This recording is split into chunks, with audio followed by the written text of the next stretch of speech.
Hi guys, welcome back to my channel, The Wealthy Mindset. It's yours truly, Money Making Mitch. And as usual, guys, this is not financial advice. Please do your own due diligence and research. You see, I've always said the race is not for the swift, but for the one who can endure. And I've always said that NEO has always put the customer first.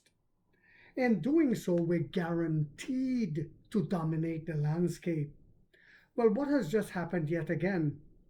Yesterday, I did a video talking about the door handles and the new rules that would ultimately hurt a lot of EV companies in China. Uh, NEO not being one of them. Well, the same thing has happened yet again with another rule that the Chinese government has just implemented to ensure NEO continues to skyrocket forward whilst the rest of the playing field scramble. What's happening? Well, China's safety crackdown reshapes the EV market. NEO is poised to win as rivals struggle. Beijing, China is dramatically tightening its automotive safety regulations, introducing a series of stringent rules that target the minimalist, tech-heavy interior design, popularized by Tesla and widely adopted by domestic electric vehicle brands. While the regulations aim to enhance customer safety and transparency, they are set to create a stark competitive divide in the world's largest auto market. Industry analysts suggest that NEO is uniquely poised and positioned to benefit from this shift. You heard that right, guys.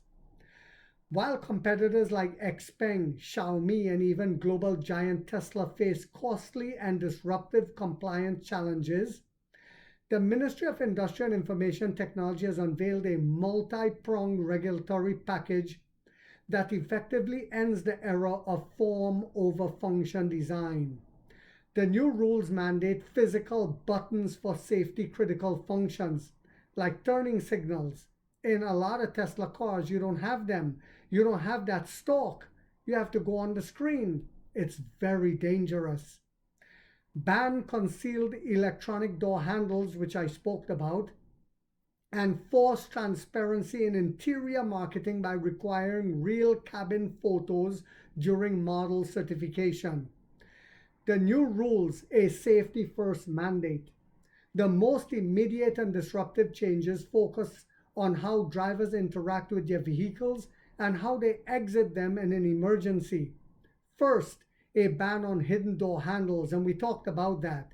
Second, in a direct rebuke to the iPad on wheels design trend, MIIT now mandates physical buttons or switches for essential functions, turn signals, hazard lights, gear selection, and emergency calling can no longer be buried in a touchscreen submenu.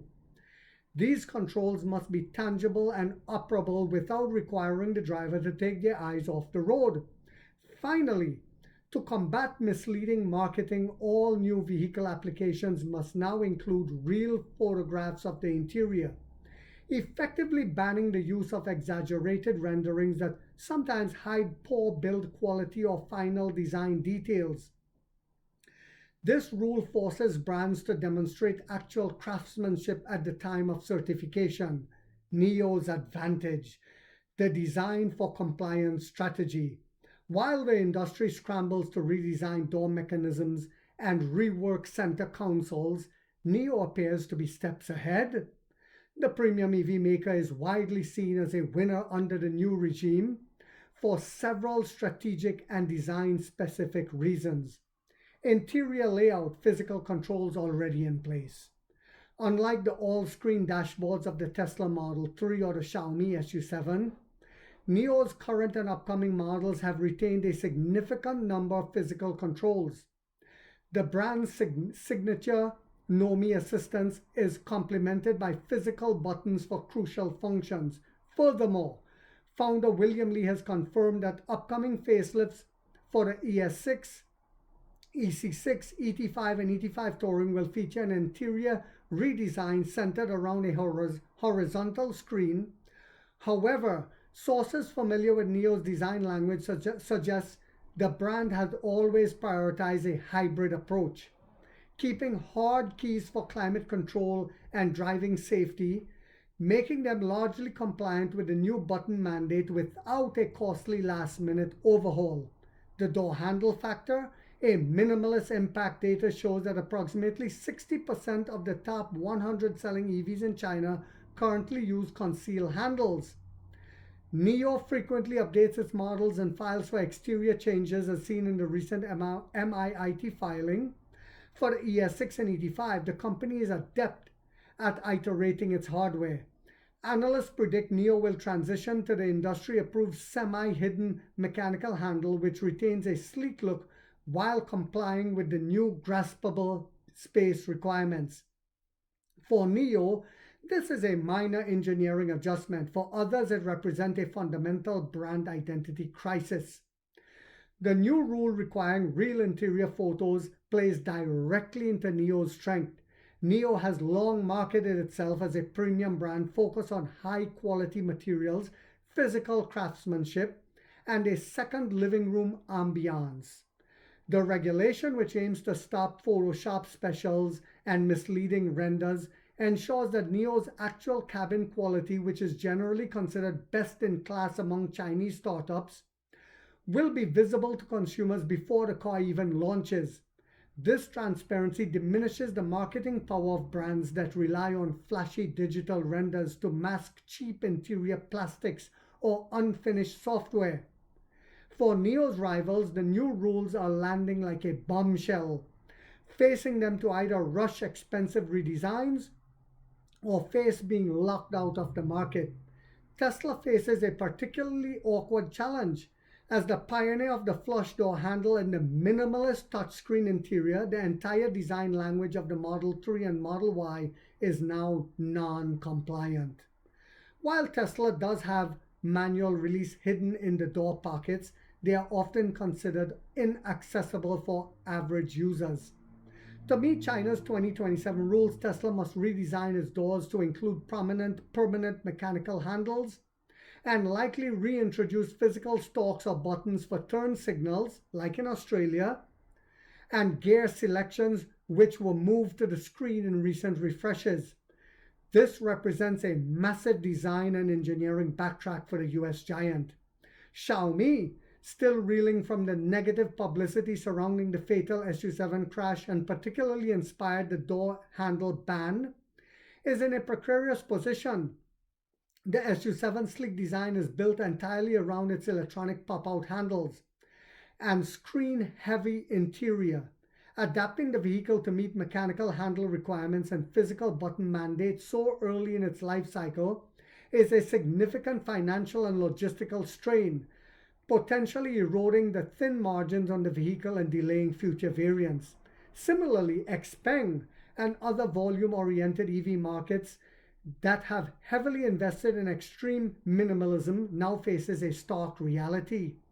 Retooling door panels, stamping plants, and electrical architectures to accommodate physical switches and mechanical rods instead of electronic latches is not a simple software update.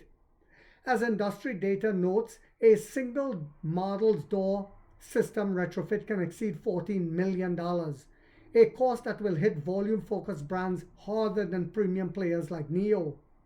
China is signaling that the era of treating cars like consumer electronics, where form can dangerously trump function, is over. The country is leveraging its massive market power to set global safety standards. For investors and consumers, the takeaway is clear. The new rules act as a massive filter.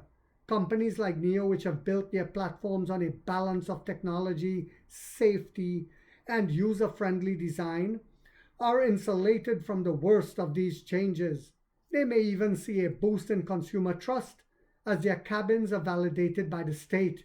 Conversely, brands that chased minimalist trends without a backup plan for safety are now facing a costly and distracting scramble to comply.